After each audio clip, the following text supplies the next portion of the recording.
What's up, everyone? I just wanted to take a second and let you know how much I appreciate all of our listeners and supporters of the podcast.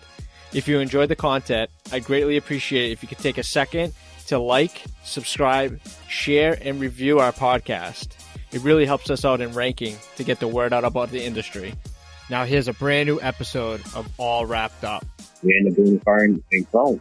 So that really broke the internet back then because of the market. It was a big rim car, 26-inch rims on it at the time. We took it to one of the big Fuji auto shows that were down here. And it was a showstopper. I mean, you walked up to it and you saw your reflection.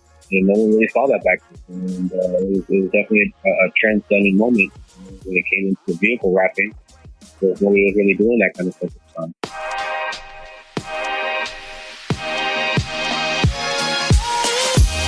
What's up, everybody? Thanks for tuning in to All Wrapped Up Podcast. We'll be interviewing industry-leading wrap companies to share tips, tricks, stories, and more.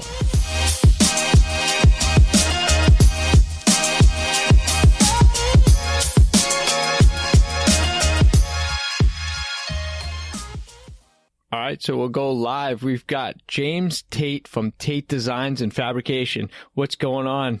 Good evening, sir. How you doing, my man? I'm doing well, brother. I want to say I appreciate you taking the time out of your day to come on the podcast and talk to us for a little bit. No, thank you for having me. Yeah, man. Anytime. So basically the way we start the podcast on every episode, we try to get an inside look on what you have going on for the week or what you had going on for last week, considering that today is Monday. Well, let's go over last week. Last week was just a couple of random projects that we had going on that we finished up on. I actually had a Dodge Ram truck in here last week that I was working on, doing a couple of random parts on it. And, of course, my customers always ask me, what else can we do to the truck? What else can we do to the vehicle? And I was being random, and I threw it out there. And I was like, let's wrap your drive shaft and make it look like a Crayola crayon. And he was like, all right, go for it. Is it reflective? Yes, sir, it is. It's reflective. That's unbelievable. That just came off the cuff, huh? You were just like, hey, let's just wrap the drivetrain. I mean, a lot of these trucks that are listed now, I mean, we do a lot of things to the undercarriage, the suspension, the powder coat this, the paint that. They're doing all the undercarriage lighting, which we've done on that truck already. Rim lights, undercarriage lighting, headlights and halos and stuff like that as well.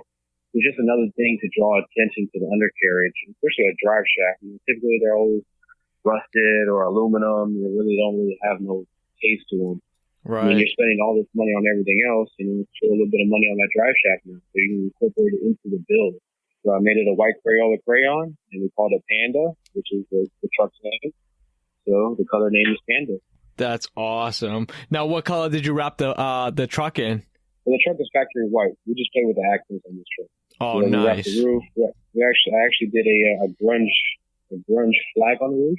Okay. Which we already had wrapped the roof black. And another thing was just he wants to do something else to the truck. And he had seen it on, I think, another vehicle as well done. So we just added white vinyl on top of the gloss black roof that we already did.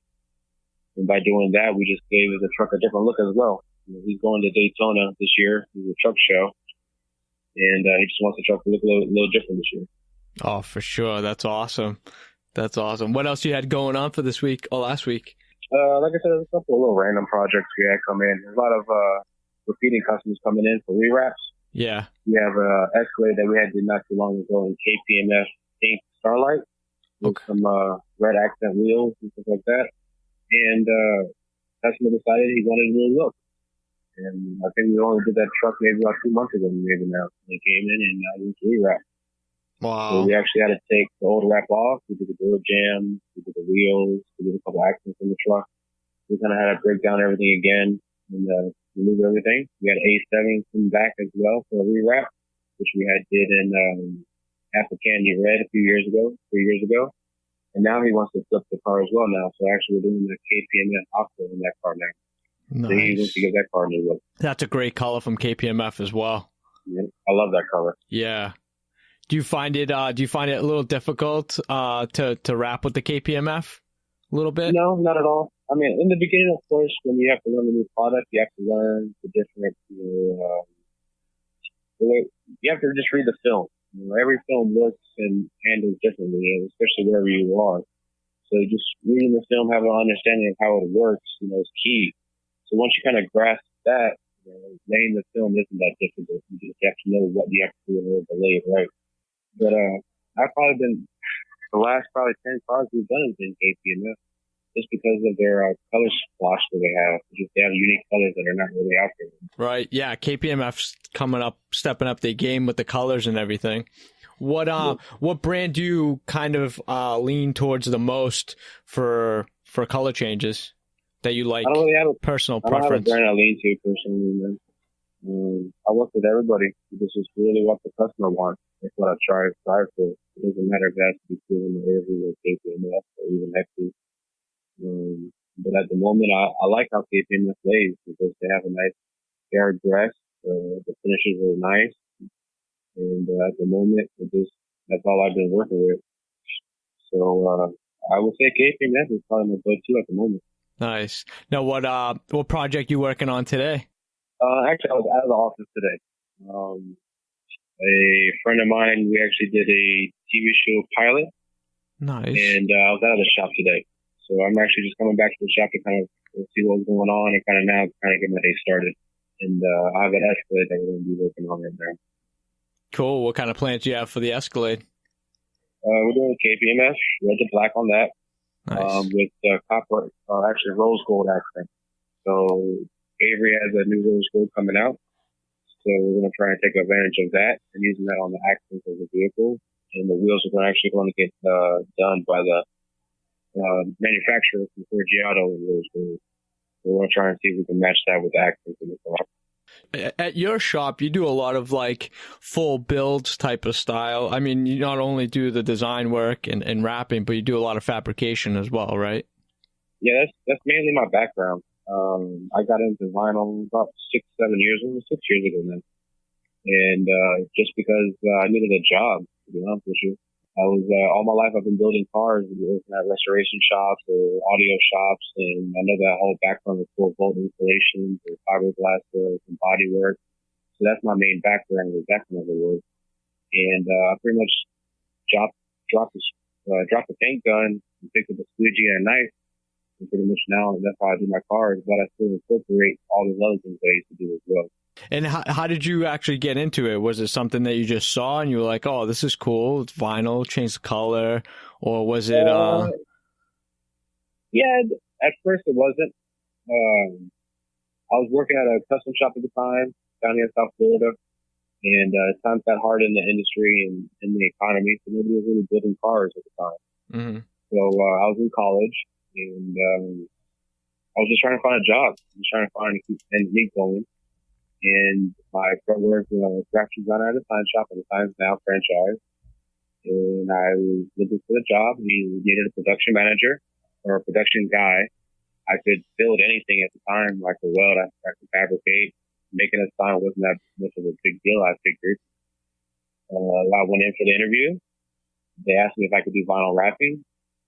Sure can, not a problem. I've never laid a wrap in my life, but I used to do vinyl wrap, like wrapping with leather and suede and stuff. And I used to do fiberglass boxes and custom dashboards and things of that nature. So there's spraying the glue on the media.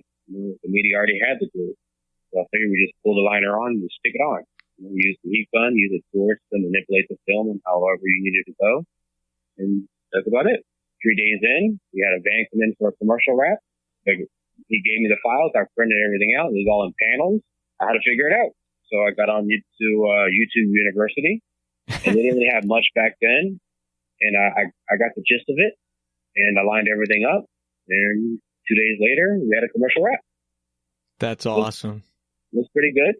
You got all the information. Everything was, lined up straight, how you needed it to be. And I was impressed with myself. And since then, I saw the vinyl wrapping has been color changing now. Some of the 3M sample books that came into the shop. So I was like, this is pretty cool.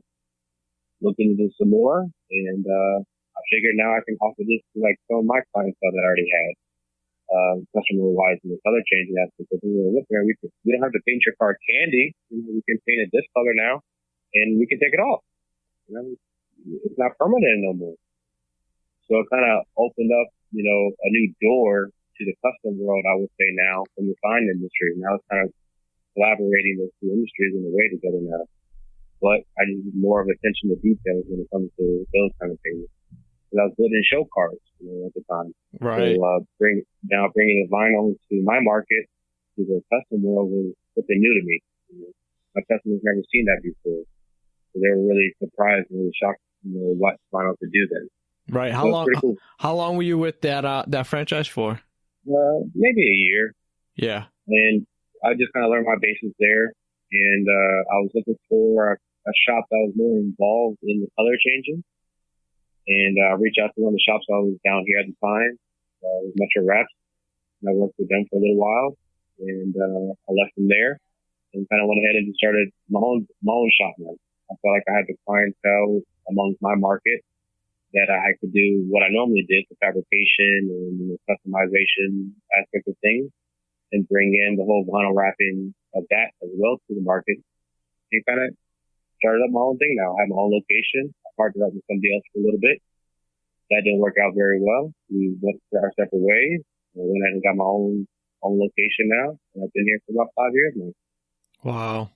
That's incredible. I want to go back. What were you majoring in college?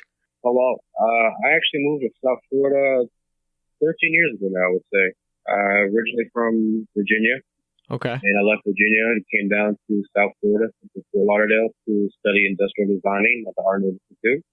And got my degree from them. And based off of that, I was always hands-on.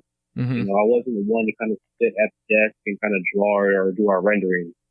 The teachers always got upset with me where in our project we would have to design and fabricate something, whatever we had to work on. So of course everybody's doing renderings in the classroom and drawings and all the stuff that's put on paper. I kind of skipped that process and kind of just went downstairs and kind of started building it. And as I build, I kind of saw what I was going to make. And as I was building, I kind of realized, well, in my drawing, that wouldn't have not worked. So I'm realizing here now it's working and I can try and change up my idea.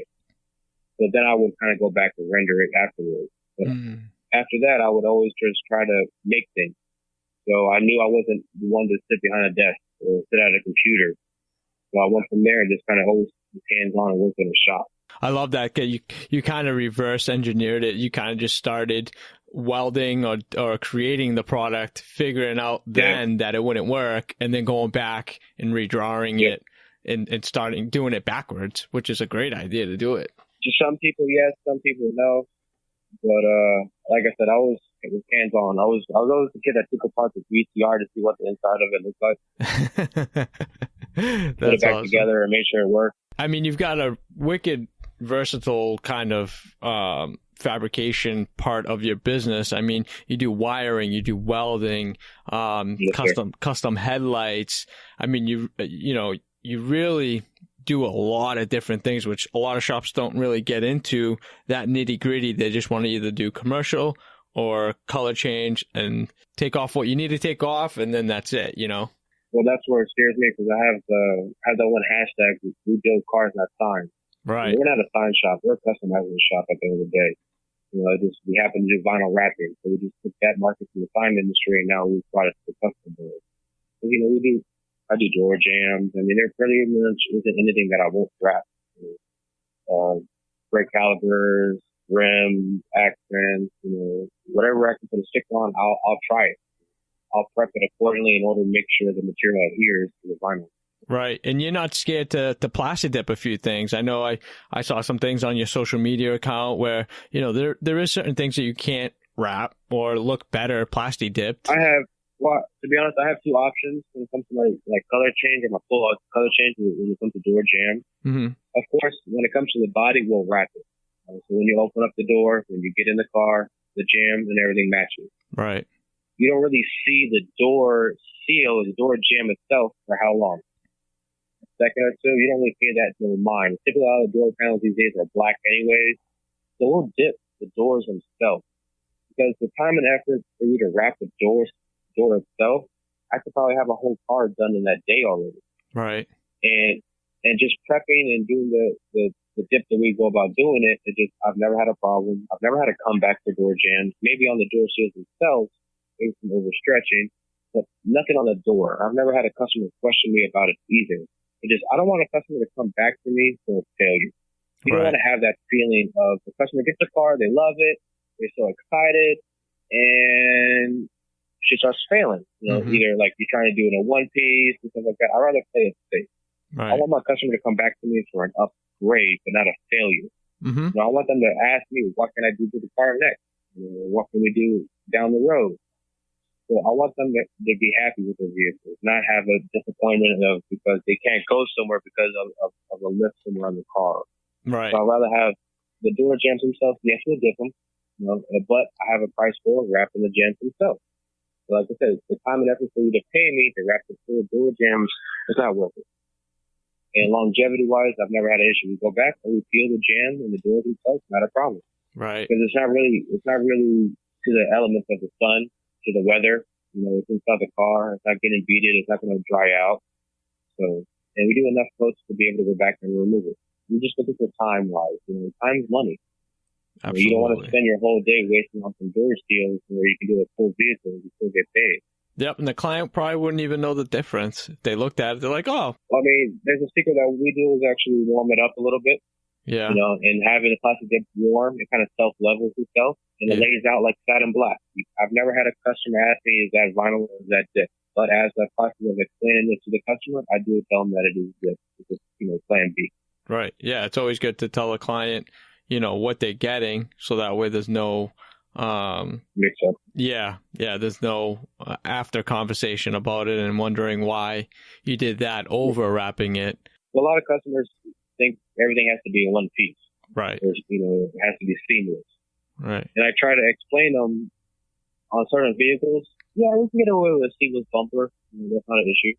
But there's other areas on bumpers that, there's a deep crevice. There's going to be a deep inlet, an area that we have to stretch. So when I explain it to them, we're going to have a large amount of stretch in this area, or I want to do an inlay, but I want to do a seam on the body line where you're not going to pick it up. Right. I'd rather have a clean seam than a bad failure again. And then in certain areas on bumpers, you overstretch it, and then you don't want to put a piece of material that hasn't been stretched there because you're going to probably see a color difference. Right. So I'll do fog light areas and recess areas, maybe in matte black or satin black, to kind of replicate a fog light bezel or pocket, just so you don't see that difference in the vinyl. Right. Your customers got to be informed because it's still new. It's still a new market, new industry out there. Not many people know what vinyl is these days. Right, I agree. Definitely, yeah. And to add like simple accents, either gloss black or matte black accents to hide those seams and make it look like it's natural, it's definitely a lot better. Yeah, definitely a lot better. What do you do if there's because obviously, as you know, certain colors seem a little bit better than others. What do you do when there's that one color and that seam is just not working? Do you just do a butt seam, even if it's like a bumper inlay or whatever? No, I'm not really, butt seams. I'll do them if I really have to. I may do that with paint protection, but not really with vinyl. Yeah. I may if I do a butt seam, I'll try and hide it with a pinstripe or something, or a highlight tone, just to kind of cover up that seam where you don't get that ridge. But I'll do that typical over 1/8 inch of an overlap seam. It's just like that. I'll just hide it in the radius of the body line somewhere, or I'll add it in as like maybe a matte black, so it makes it look like a mount, a wider opening grill. The car's a canvas, man. This material is a medium. Paint your picture.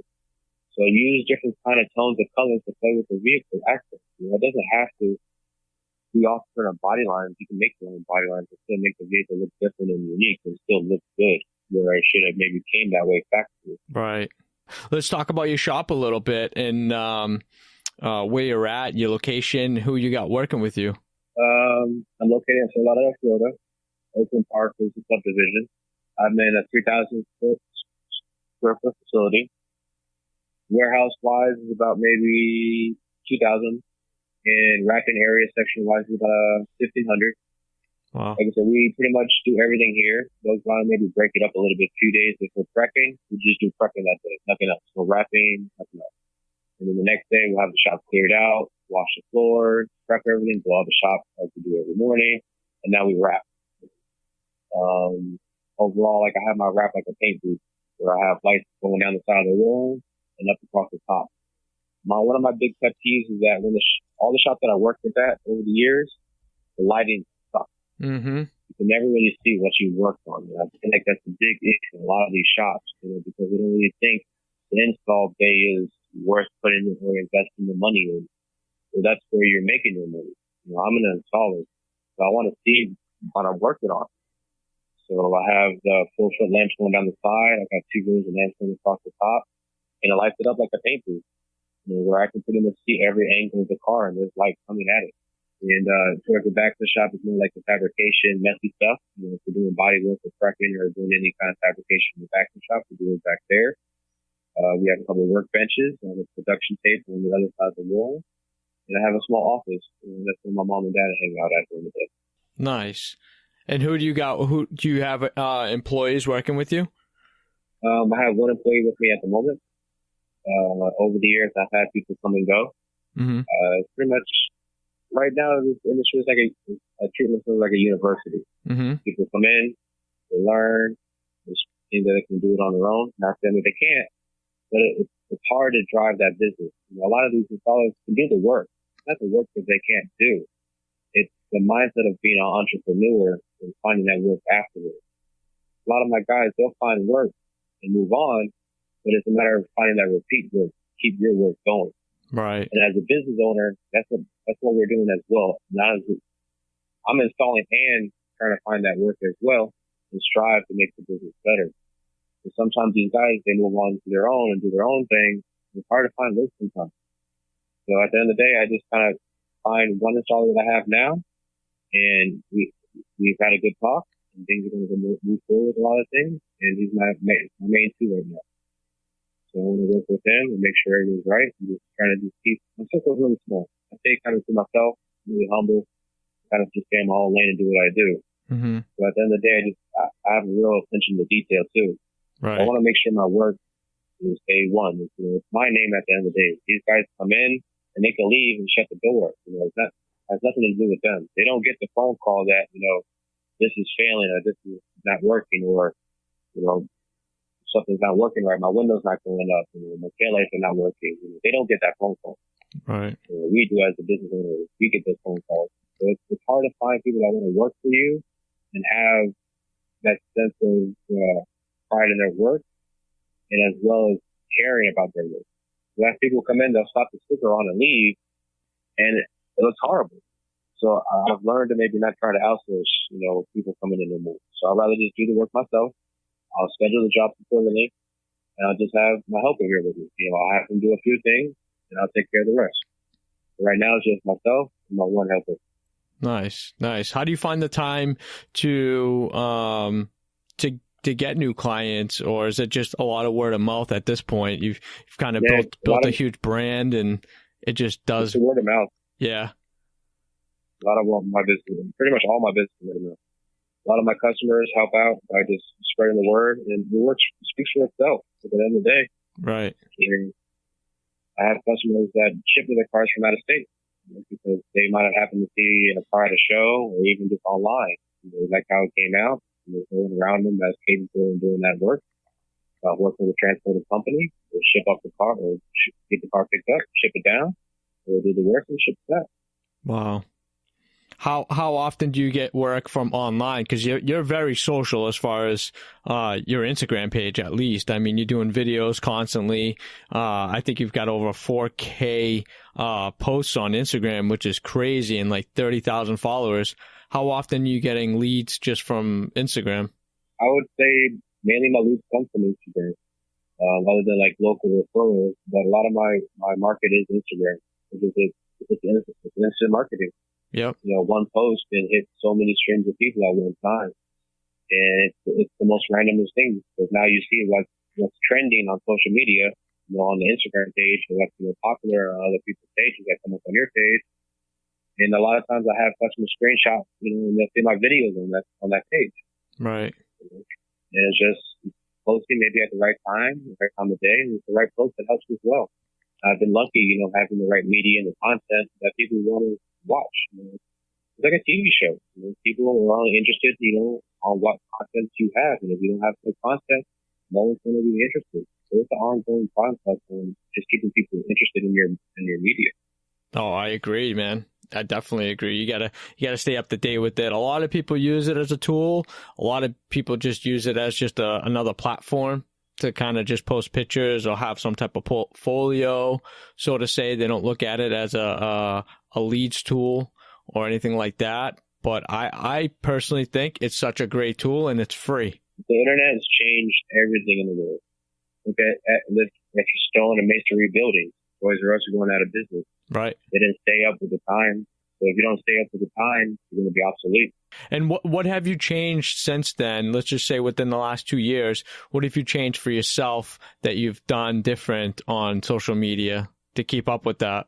It's just trying to keep new content going. I had a guy come in to do videos, like production videos for me for a little bit. Mm-hmm. And I noticed that his videos compared to my non-edited videos were different. I would get more likes and more views on my non-edited videos to his edited videos. People want real content. They really want to see what's being built and what's going on. Everyone can see the finished product, but they want to see pretty much the how-to of it, I feel like. So I steered away from that. I got some good footage on a couple of good cars. And then I just tried to do some more random things. I was doing like a twin version of me at the shop for a little bit, where I would do a split video, where I would act out one thing on one video and try to match up what I was saying with the other video and try to do a combination of the two videos together. So it looks like there's two of me at the shop doing the job, not just one. I tried to use minions for a little bit as characters here at the shop, just to try and generate a flow to your Instagram page. What I'm doing now is my Snapchat character. Bit emoji. Yep. I've been using him now and using him on a lot of my social media. And I'm going to use him pretty much as the character of Tate Design now. I'm going to use him probably on marketing now and a whole bunch of other things. A lot of people like it.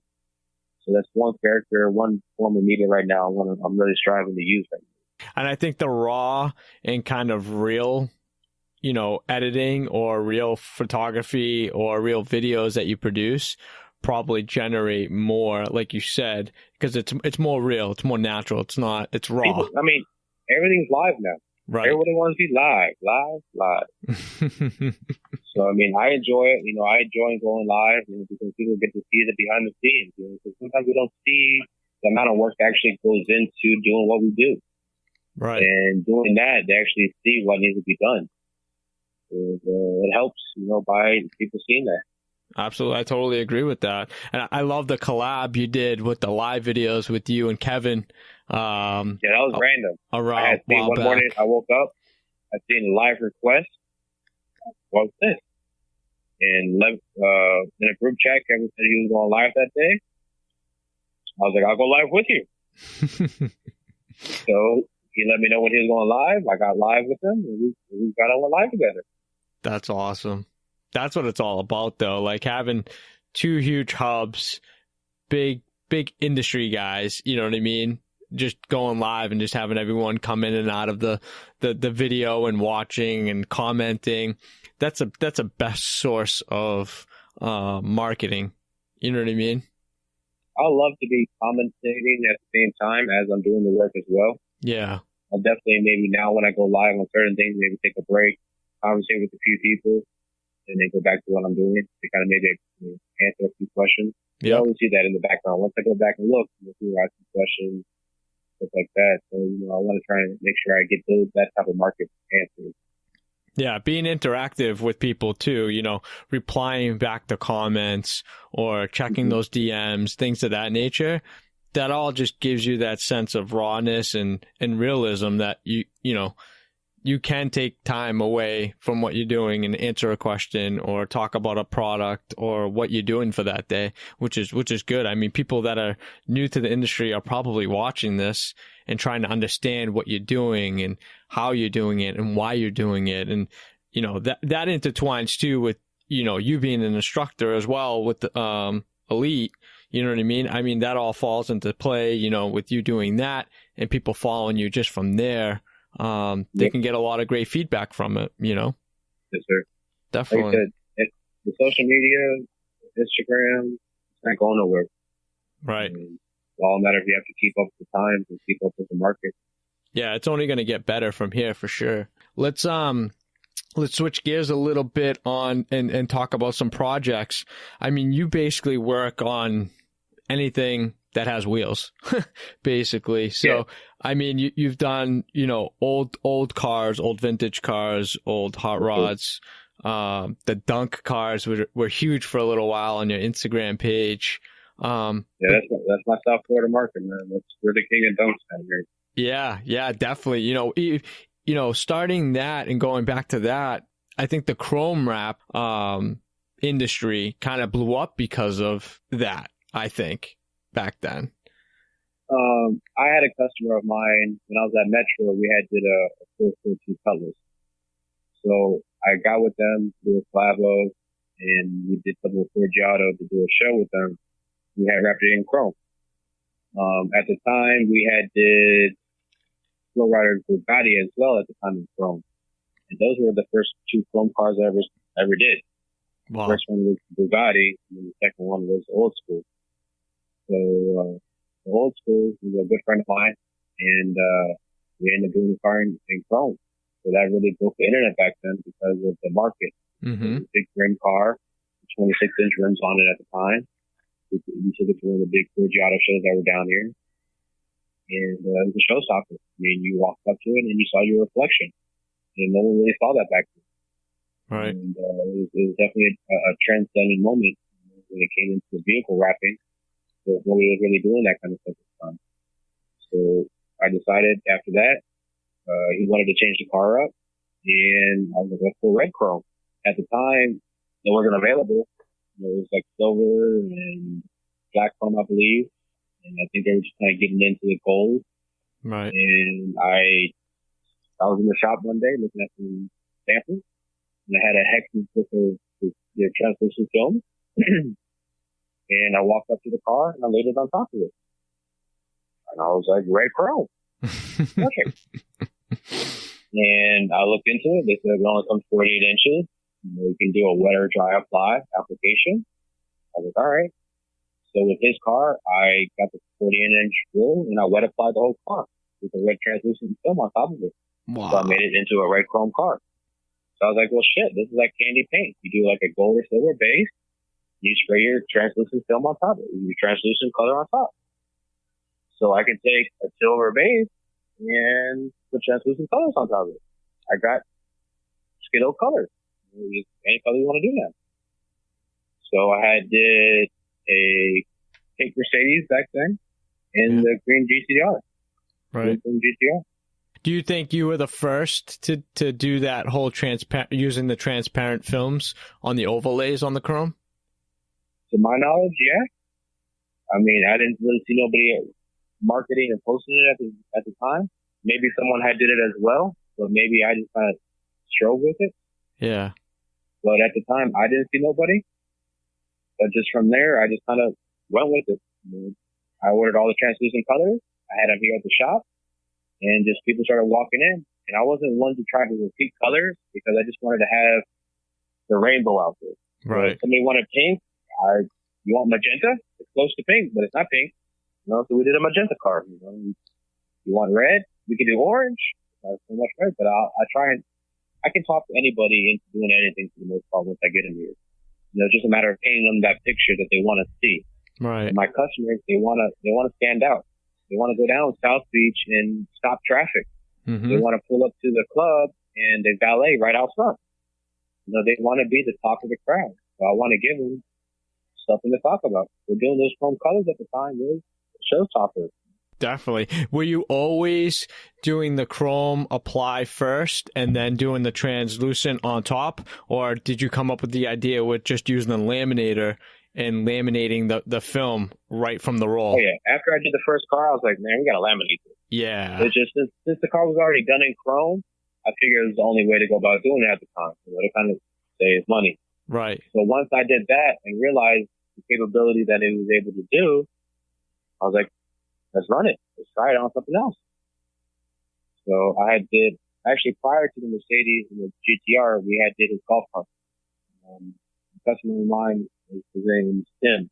His Instagram is Happy Hippie on Instagram right now. And I feel like he was a trendsetter back then with it. We did a lot. We did the GTR in green, we did the pink Mercedes and that purple Cadillac. We did his mom's Escalade in pink chrome too. So, I mean, it was crazy how he had a whole fleet of vehicles, chrome. That's what he was known for. Was all the chrome cars. Wow. And now he has the prismatic Aventador, the second thing he did with all the crazy 3M Dynoc film. Yeah. That's that guy. Oh. So he has a wide range of vehicles. He can drive a different car for a month straight without repeating a car. So at the end of the day, he wants to be different. So I gave him the option of being different.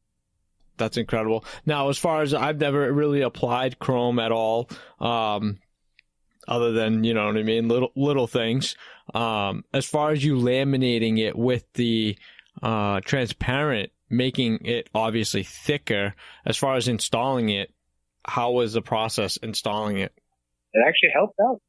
Really? It gave it a little bit thickness, of course. But I feel like that top layer kind of helps it together a little bit more. Just like laminating the film already. Right. A lot of people say when you laminate film with just a clear coat, it actually gives it a little more stretch, a little more playability. Yes, it's thicker, but like I said, with any material, you just got to learn the properties. And to me personally, chrome, you can't be afraid to heat it up. It needs a lot of heat. All the material has to be able to move at one time. If you have a cold spot in one area, it's not going to move.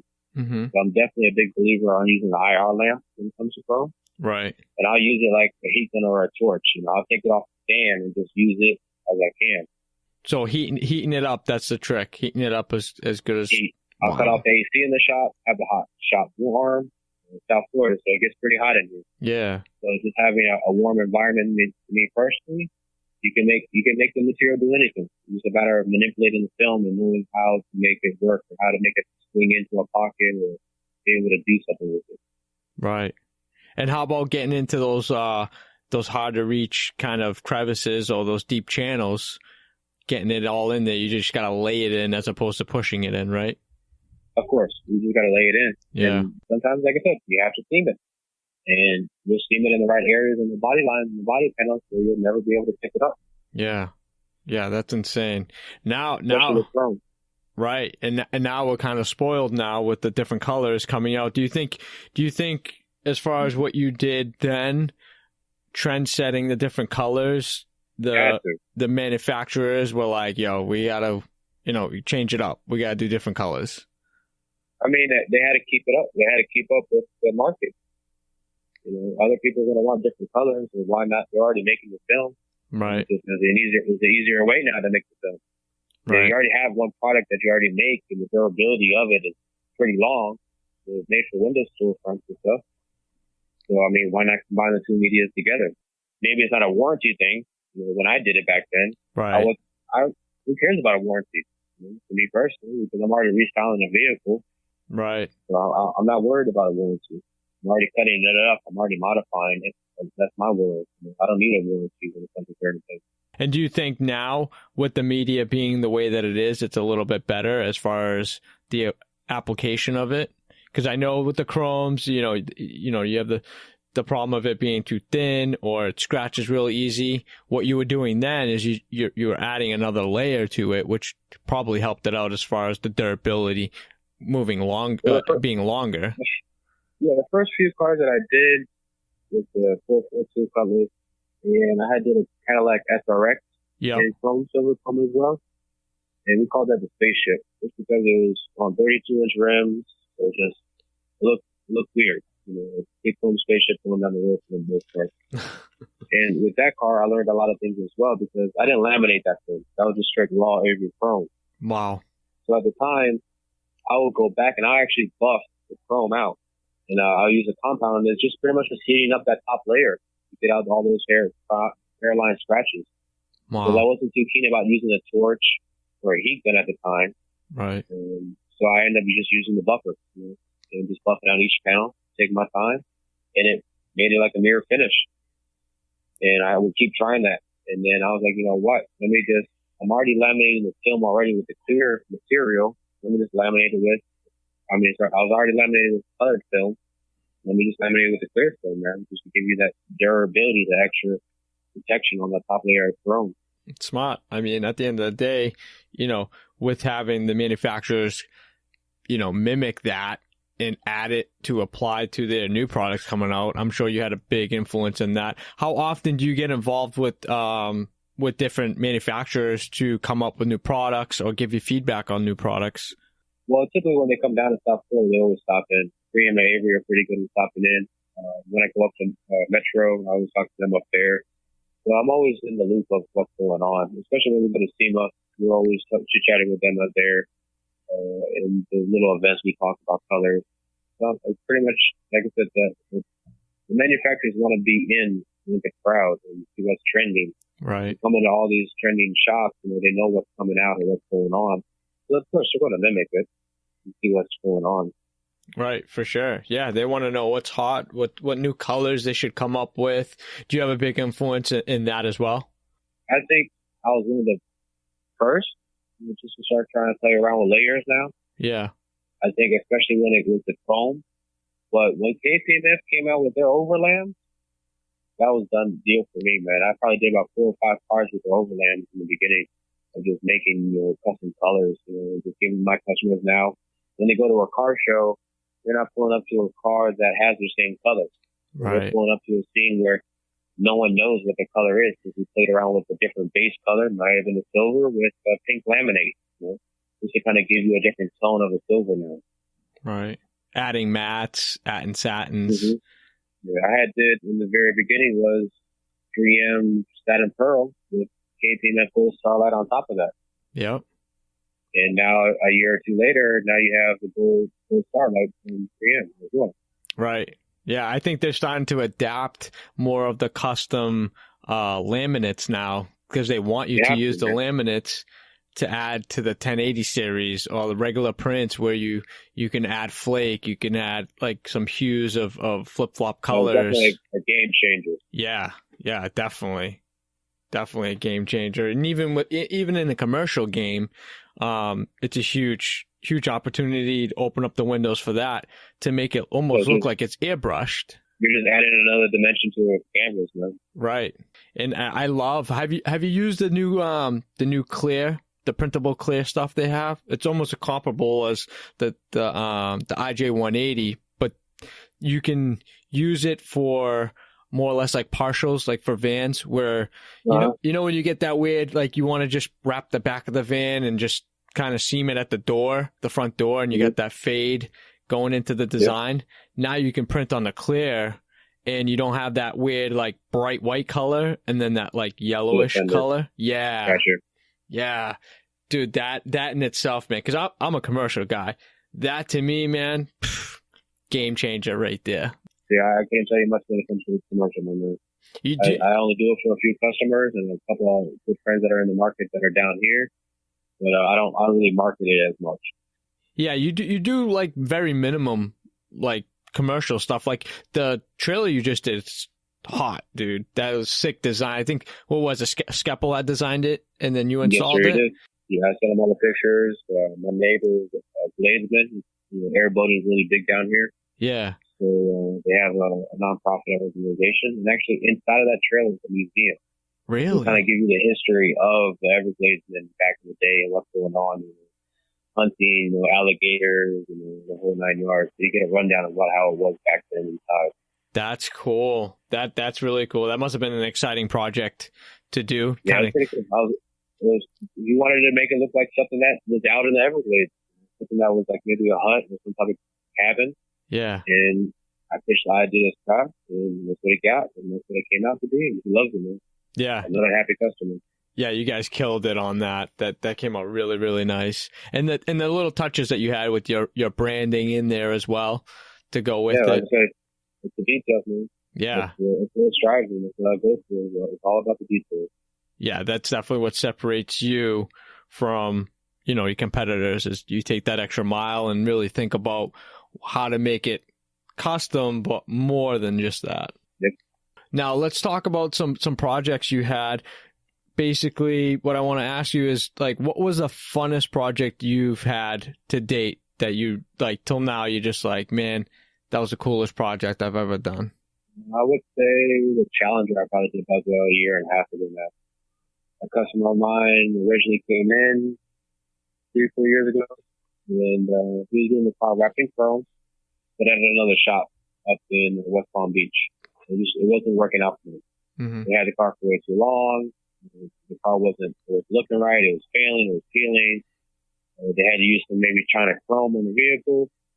So the customer came down to me. I talked to him about it. We got him into the shop. We actually did it in pink chrome back then. It was a Challenger that had 30-inch wheels on it at the time. Wow. So we did the pink chrome accents on the wheels, the interior pieces. We did the music, audio, and everything in it. We did a trunk piece. He came to us probably about a year and a half later. We wanted to do something new, something different, something that hasn't been done in that scene for the most part. So once again, it's one of those, what can I do next? What can I do now to my car? Let's do the door suicide, and let's do 34-inch rims, and let's do the Galaxy headliner. We go like the fiber optic and little dots in it. Yeah. And all right, cool, go for it. And let's change the color. So that's right when Avery had dropped out the new colors with the overlamps. So I did it in orange chrome at the time. I did the door suicide, and I did the Galaxy headliner with all the fiber optics. And as I was doing the build, I had a Tesla, a Model X Tesla here at the time. Customer walks in, and he sees a big screen in the dash. Wow. He's like, I want that in my car. Like, you have a Challenger. He's like, well, can you put an iPad in my dash? Sure. What? So he got an iPad Pro, the real big one. I made a custom bezel for the radio area, and he had an iPad Pro as his main radio in the car now. So that was pretty much like one of my favorite builds, because it's been years since I've done suicide doors. When I was younger, I would do them all the time because that was my market. I was 15. We were doing lowriders, mini trucks, and stuff like that. So I was always doing it at the time. It was probably a good 6 years since I probably did my last set.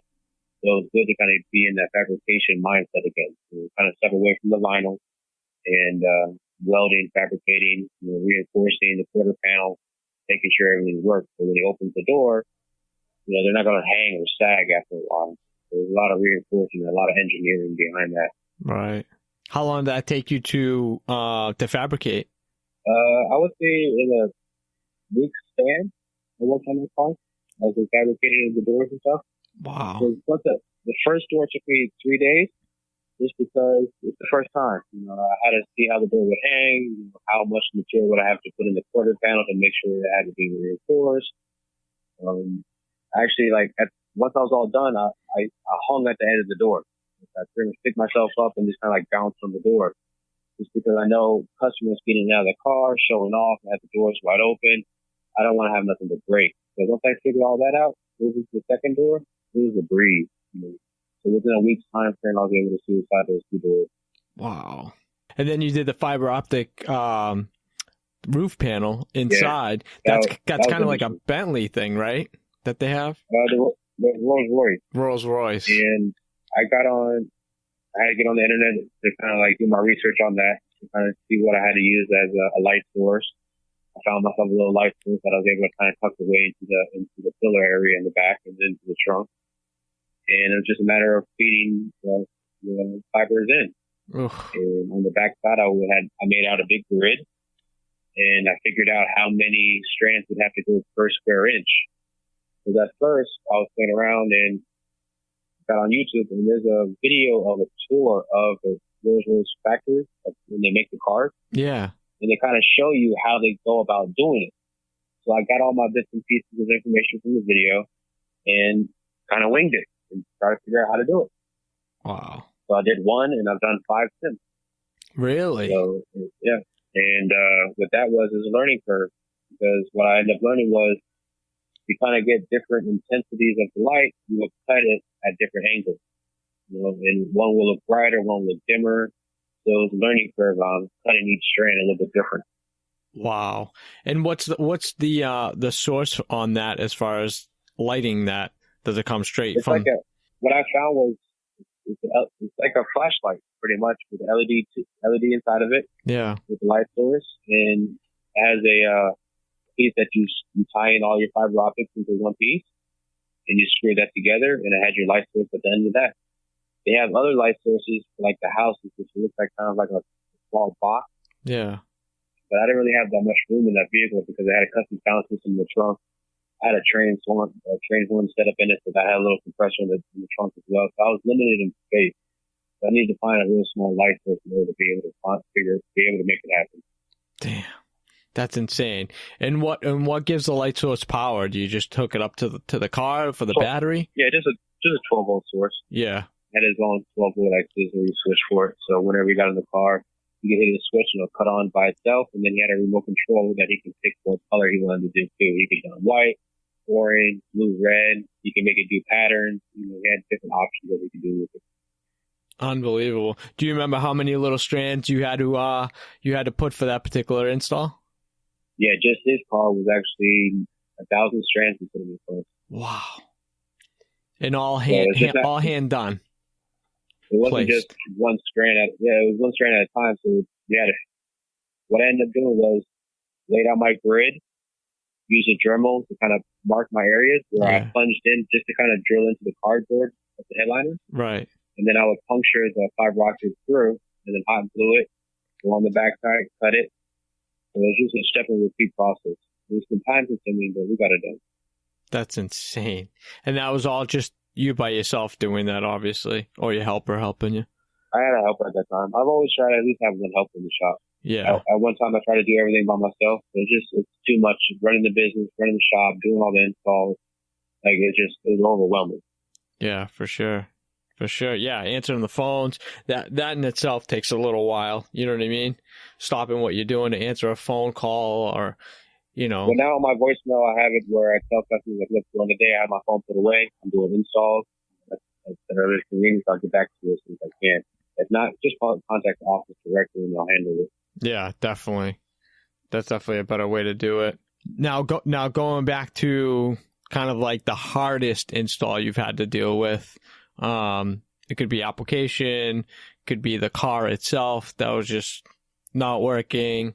Do you remember? It wasn't even a car. Wasn't a car, okay. It wasn't a car. I had a customer that I did a couple of chrome cars for him already, and he was in the sports nutrition health business. Okay. And they have these capsules that you can get inside of, and it kind of tells you what your body fat is and different things. Mm-hmm. And it looks like a big egg.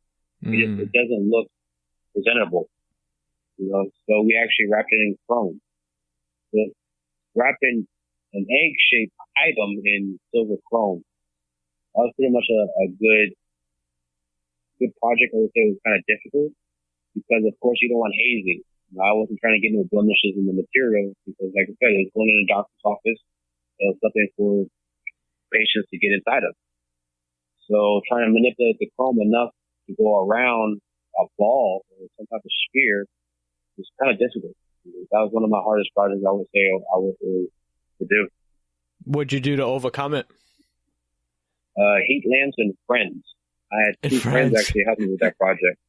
Lots of hands on deck. Yeah, just because we wanted to keep the material tight. It's all about making glass.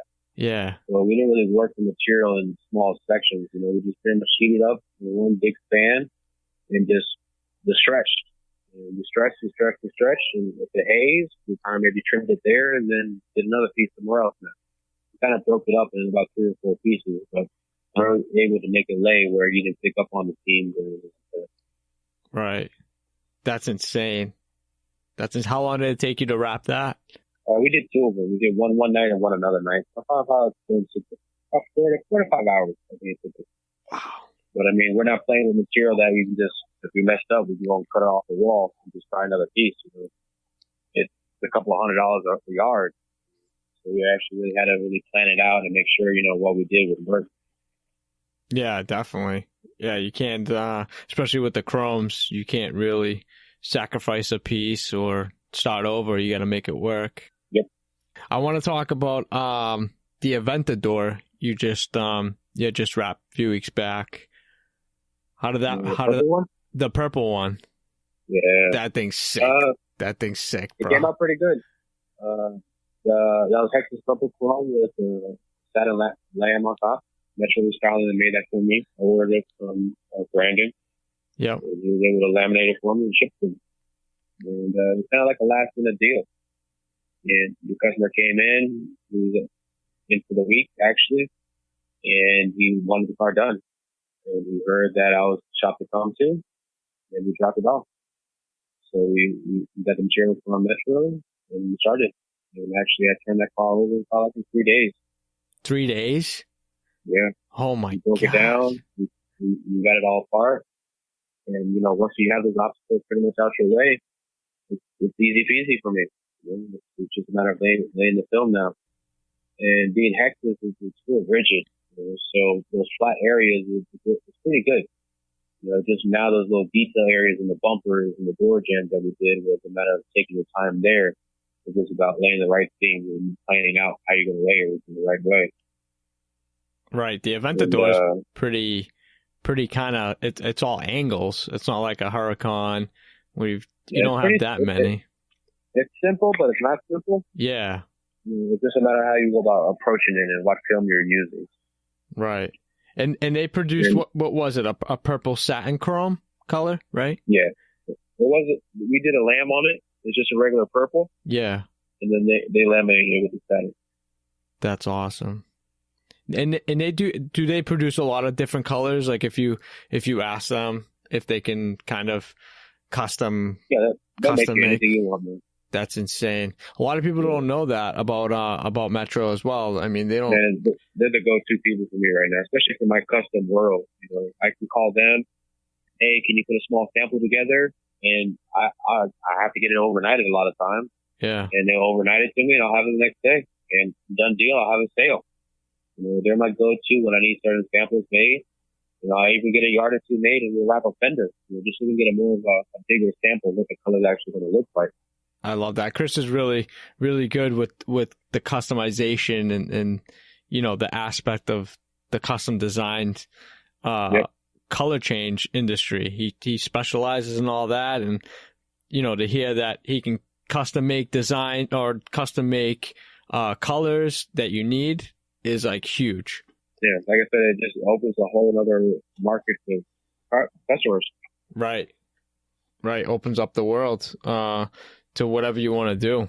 I think that's awesome. He stands behind everything. I've had a couple of issues, maybe with some lamination, and he took care of it. He stands behind his work. Yeah, his customer service is top notch when it comes to stuff like that. He's on top of it. Really, really good.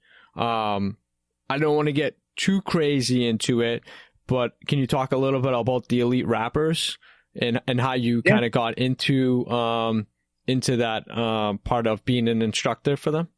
Actually, I had met Chris at RapsCon a few years ago for the first time, and that's pretty much the relationship had started between him and I.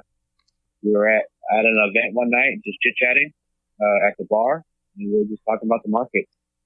And we wanted to offer something to people that wasn't offered quite yet. And where it was a class that offered everybody, not just one manufacturer. It was everybody that's in the class, because you can learn the pros and cons about the materials. Mm-hmm. Because me personally, I offer everybody.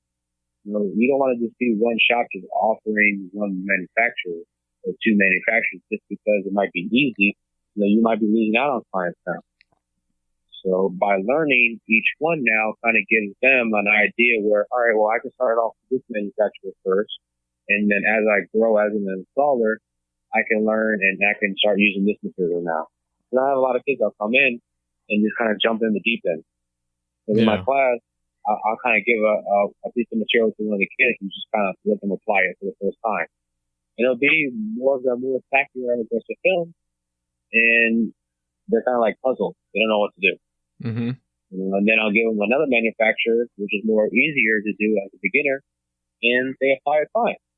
It's just as you grow as an installer, I think you should open up your palette of colors now, or your swatch book of what you can install. You just don't want to be settling. You don't want to grow. And I would say overall with the Elite Wrappers, you will be able to get a real impact of everybody and have more of an understanding of each manufacturer, just not just one person instead. And teaching them each vinyl, and then you need the tips and tricks about breaking down the cars and picking them apart and that aspect of things, taking off a door handle where you don't have to cut around it, or removing a tail light. It's not that difficult. If you have basic common sense, you can kind of take apart a car. You put it together, it can come apart. At the end of the day, they're all just nuts and bolts and fasteners and rivets and clips.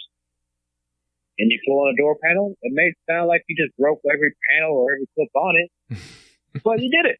Right. Those can always be replaced. But if you did, you have the resources in replacing it. You should. I have a contract with a manufacturer that just makes the clips for all the cars. And if I break a clip, I can replace it. I have a bin full of them. But as an installer, you know that. You know what things that you can take apart and what things you can't take apart. And there's certain cars that I've learned that it's not worth taking these things apart. Right. Because maybe of the liability of maybe breaking something. Right. I've been lucky. I haven't really broken much of anything. I broke one window. It was on a Bentley. I was removing it out of a car. The customer actually happened to walk in. I turned around to look to see who it was. And I wasn't quite clear of the tracking of the window. And I bent the glass and it shattered. Ugh. So I lost about $1,500 right there, just in the window. So ever since then, I kind of plan out my steps, see if it's worth taking out. If we take it out, we make sure we can put it back in the right way. Right. Without breaking it. Exactly. Yeah. Then you can't be afraid. I mean, you got to learn. It's a learning curve. I might have learned these type of things when I was doing my audio and video back in the day, where I don't have the anxiety of breaking something because I know where to go about buying it or taking it apart and how to go about approaching the panel or approaching the bumper. They're typically all the same. You've got a few bolts in the undercarriage, under the hood, maybe some in the wheel well, and of course you got something down the side. It's a matter of finding them. Right. Right. Yeah, and that just comes with experience, And I like that the training with the Elite, specifically trains people for color change. In a bunch of different materials. Now obviously, with Metro, they supply all the films for the sampling for the students to work with and get some type of feel with all of it. As far as the turnaround, have you seen a turnaround as far as your students that come in that pursue to the wrap industry? Well, each class, I feel like there's a different group or a different means of taking the class. Yeah. There's a few kids that maybe are already in the industry that want to fine tune their skills. Mm-hmm. There's some kids that take the class where they just want to do their own cars, where they feel like just investing in themselves so they can figure out how to do it and they can just kind of wrap their own cars. Yeah. And then you have the people that actually have businesses that want to know more about the industry, so they know why their installers might be taking too long. Have more of a key mindset of what's going on in the shop. And then I have the guys that just want to be different and just learn as much as they can. And each class is always different. I have a guideline of what I teach in the class, but if I see areas where people want to focus on other things a little bit more, I strive to focus on those things. And typically our classes are small. They're not really big. So I have more little hands-on it as an individual installer, so I can go over a little more detailed things on each person. Right. That was going to be my next question. What's the largest class you've had? I think the largest class I've taught so far is 12. Wow. So it's small. And you're the sole instructor for that particular class, right? You don't have another instructor that helps you or another helper? No, just me in the class myself. Wow. Okay. Nice. Yeah, I love the intimate classes, to be honest with you. I think you learn a lot more. You're able to ask more questions and answer more questions. Do you guys do a lot of classroom stuff as well? As far as sitting down and getting to know certain things, or is it more hands-on? It's all hands-on for the most part. As you guys are working or as the kids are working, I'll discuss certain things or bring up certain, post-heating temperatures, things of that nature. It's more hands-on because you can sit in a class all day and go over this and go over, look at slides and stuff like that. But until you actually have the media in your hand and putting a torch to it and putting your squeegee to it and stretching, you won't really know what it can do. Right. And by giving that more hands-on time frame or more hands-on in the class, I feel like they have a more understanding of it, because I break up the class in sections and they experiment, they play, they cut, they have different tricks on how to use each media. And now by learning each little trick, it has the benefits of, all right, well, I know I can't do this with KPMF, but I can do this with Avery. Mm-hmm. And I have more of an understanding of, they have a customer that comes into their shop and they only have a few cars underneath their belt, and they're given a color that it's a harder material to work with, and they fail by not knowing that, it's harder to install than it was, say, maybe Avery with KPMF. Right. Do they get a certification, or not certification, but maybe a completion, some type of completion certification? They're saying that they kind of went over the standards of the class and the criteria of the course. There's nothing certified of Avery or 3M. It's just more of a certificate to have an understanding of the industry. Right. Of the application itself, no matter what type of product they're installing. Yes, sir. We go over the product, we go over business aspects of things, how to approach customers, how to, try to generate new business as well. Just a kind of a fine tune of just the beginning of the industry and getting into it. And then we have an intermediate class as well, where you get into more of the nitty gritty of chrome, door jams, and more of breaking down the cars and doing things, and that aspect of things. And then a more advanced one for the people who've taken the intermediate one, or a little bit more. We just have two at the moment, so I would say it's the beginners and the advanced. Beginners and advanced, okay. Yeah. Cool. And they can go to Metro to get any type of information on the elite courses? They have a website, eliterappers.com. Okay. Of course, on Metro's site, they have the advertising as well. Nice. We have multiple locations at the moment. We have Metro is one of the main locations, so that's in Detroit.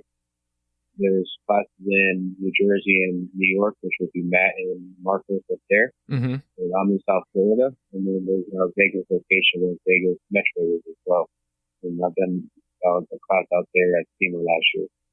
Nice. And then you also do come out to shops as long as you have a certain amount of we do a few local students. Shops. We'll go to the shop themselves and do a weekend class with them. Nice. I think that's huge. I mean, now with the opportunities that we have with more instructors out there, more teachers, more classes, I think it's wise now, if you're getting into the industry, or even to just refresh yourself on a bunch of new products and new techniques. It's worth taking a class. Me personally, if you don't learn something new every day, you're not busy. Yeah. I love going to all these events, especially SEMA. We would do like live rapping with them at the booth, or any event that there's rapping going on. I always study what everybody else is doing. Because there might be like a little trick that I pick up on that might save me 5 seconds, Right. I'm looking for things that save me time. Time's money again. So whatever I can do that's a simple trick to be able to make my time speed and faster, I'm down to do it. Oh, for sure. Yeah, anything that can save us time. Like you said, time is definitely money. You can't be wasting anything or material, Mm-hmm. I got a question for you. If you were to bump into yourself back then, knowing what you know now, what would you tell yourself? What would you tell yourself to do differently? Nothing. Keep doing what you're doing. You're going to grow. Don't change a thing. Just go through it. Because I wouldn't be where I'm at today. It might have been roads that I didn't go down, but there might be a reason why. But every day I'm growing. And, like I said, you got to treat yourself as a brand. And I'm looking to grow every day. So I'm always looking for the newest thing out there to be able to jump on. And I would just tell them to keep doing what you're doing. Cool. Don't change anything. Cool, yeah. Don't be afraid. Half of the time, people don't succeed because they never even start. You know what I mean? Yeah, the first step is to take a step. I'm one of those guys that'll jump into the ocean not knowing what's going to meet me. Yeah. I'm willing to take a risk. Yeah, figure it out later. Deal with it now, figure it out later type of deal. Right. Definitely. James, is there anything else that you'd want to talk about industry wise or not industry wise that I may have not brought up during our conversation? I mean, like I said, this industry is new, so it's hard to kind of have a standard. I mean, it'd be nice to have some type of standard in pricing and a few other things when it comes to business aspects of it. So that's the hardest part. There's no structure, there's really no business or guideline in this industry. You can't really go with like a business franchise. You know, if you have so many installers or you have so many employees, you do this so much a year, you're going to make this much. Right. In our industry, you know, it's hard to kind of have a price range or a set price on something. If you come to my shop, you get one price. You go down to Miami, you get another price. You know, the price is a lot different. Now you have to explain to the customers why there's a difference between the two shops. But it's like going to a Mako and then going to the dealership. You know, you're going to get two different prices. Why? But you know what type of work you're going to get out of those shops. So it's kind of hard to kind of deal with the DIY guys too. Mm-hmm. This market's still new, so it's still kind of hard to survive because one guy can go down the street and get a wrap for $1,000, or they come to another shop and it's $3,000. Mm-hmm. But there's a reason. But not that many people take the pride in the work these days. I feel like they want more quantity and quality. Yeah. So I'd rather do 3 cars a week that are nice and clean than 5 to 6 cars in a week that I have coming back next week to have to do repairs. I'd rather people to have a little bit more pride in their work when it comes to certain jobs and certain projects. Yeah. Because like I said, we're all artists, and it hurts our industry because some of us enjoy what we do. You know, some people are just kind of making it as just a paycheck, which is fine. It's understandable. But I like what I do. I enjoy it every day. You know, it's different canvas that I get to work on. You know, I just take different medias and put it on the car now to make it look good. You know, and seeing these customers react when they walk up and see their cars for the first time, it's a feeling that you can't really explain. You know, a lot of people live off of that kind of excitement. Seeing that smile or that, hell yeah, it looks good, or, you know, I can't wait to go out. And then you see it on Instagram and social media, and it's exciting to see that kind of work. Right. So at the moment, for everyone to be in the same price range and the same market, it's going to be hard, but one day it'll be nice. Yeah. To have a standard or a structure to this market. It's definitely one thing to put a structure on the price in the market, but then it's another thing to have them actually adapt it. I think that's going to be the hardest part. I mean, we can all say, yeah, you should be between, you know, $10 and $15 a square foot, but who's going to adapt that? You know what I mean? Nobody. Because at the end of the day, they're just looking to pay their bills. Right. They're going to accommodate to pay their bills at least. Well, it's the difference. I think the difference in the shop is that somebody looks at it as their career and the other person looks at it as a paycheck. Yep. That's the difference between the two. It's when, you know, what you do as a fabricator, a designer, you look to come into work because you love what you do. And this is a means of providing for you, for your family, for your employees, whoever it may be. And then for someone else that looks at it as a paycheck, it's like, I got to pay my rent this month. I got to wrap this car, or I need to pay my, you know, car payment. I got to wrap this car. And you're pretty much chasing your tail and basically like tainting the industry because of that. And we can't have too many of them. I mean, no matter what, we're always going to have people undercutting. We're always going to have them. Yeah, we're always going to have them. They're going to be as fast as they come is going to be as fast as they go. And it is what it is. But at the same time, we got, you know what it is? It's that us using it as a career path, as a means of, you know, providing for our families. We need to stick to our guns. Don't lower your price because of the guy down the street. Don't. Because then you're going to do it for that one person, and then that guy's going to tell a friend, oh, yeah, if you beat him down a little bit, he'll come down. Just beat him up a little bit.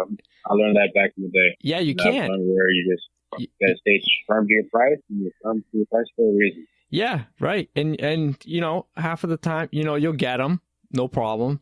Sometimes you won't, but I love that's the ones that come back. exactly. So they're saying double or even triple now, you know, because they went to somebody else. And now I have to fix your redo or repair, and I'm charging you to take it off. I'm charging you for the damages that were done to the car, and I'm charging you the rewrapping now. Right. Right. Yeah. And you get what you pay for at the end of the day. So let that be a lesson. And, you know what I sure. mean? I mean, I don't post it or I don't really get in the drama, but like there's a lot of cars that come through my shop that other shops have done that I do the repairs and send it on its way. But as an installer, I can't imagine as a business owner how you would let that leave your shop. Yeah. There's things that I've repaired or I've fixed that as a business owner, I can't even imagine seeing that leave my shop. And they do. But like I said, it's the quantity that's there sometimes that they're looking to just push out. They're not really paying attention to the quality that's getting out the door. Right. Or they're looking at the aspect of like, hey, I'm an entrepreneur. I'll let somebody else that knows how to wrap install it, not look at it. You know what I mean? As a business owner, before it goes out, and catching the problem prior to it getting picked up or going out. And, you know, just looking at that paycheck. Hey, your car's all set. Here's the bill. Yep. I'll see you later. You know what I mean? That's a big disconnect. You know what I mean? I think as an installer and a business owner, it helps. Yeah. Like I said, it's building your brand, and you don't want to hurt it. Right. And I make sure everything's A1 before it leaves. Yep. I agree. There's been a few times where I've had outsourcing installers come in, they'll do the work. I'm not happy with it. I ask them to correct it. I'll be all right. I'll take care of it tomorrow, and they don't come back. Mm-hmm. So then I'll end up having to redo a panel or redo a bumper or redo something. But at the end of the day, I've learned to just, like I said, keep myself small now, make sure everything's A1 to my standards, and let it go from there now. Yeah, it's peace of mind at the end of the day. I can sleep on it for another 5 minutes every night. Yep. And those 5 minutes add up. Yeah. For sure.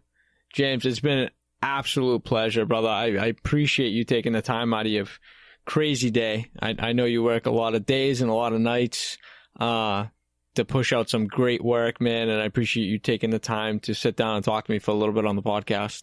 Yeah, thank you for having me. Reaching out to me. Definitely. Let everybody know where they can find you on social media and any other type of means of website or anything like that they can hit you up on. I have no website. My form of social media right now is Instagram, YouTube, and Snapchat, and all their usernames are Tate Design. So Tate Design is pretty much how you can find me. Perfect, man. Dude, I appreciate it. Dude, you're doing great, man. Keep doing what you're doing. You're a huge innovator. You've done so much for the industry, brother, and I really can't wait till to see what you come up with for 2018. I appreciate it, man. I'm just your everyday guy playing with stickers every day. For sure. Thanks again, brother. We'll talk soon. All right, have a good night. Hey, what's up, everyone? Hope you enjoyed this episode of the All Wrapped Up podcast. If you liked our content, hit that like button and review. And to stay up to date with future episodes, hit that subscribe button. Till next time, that's a wrap.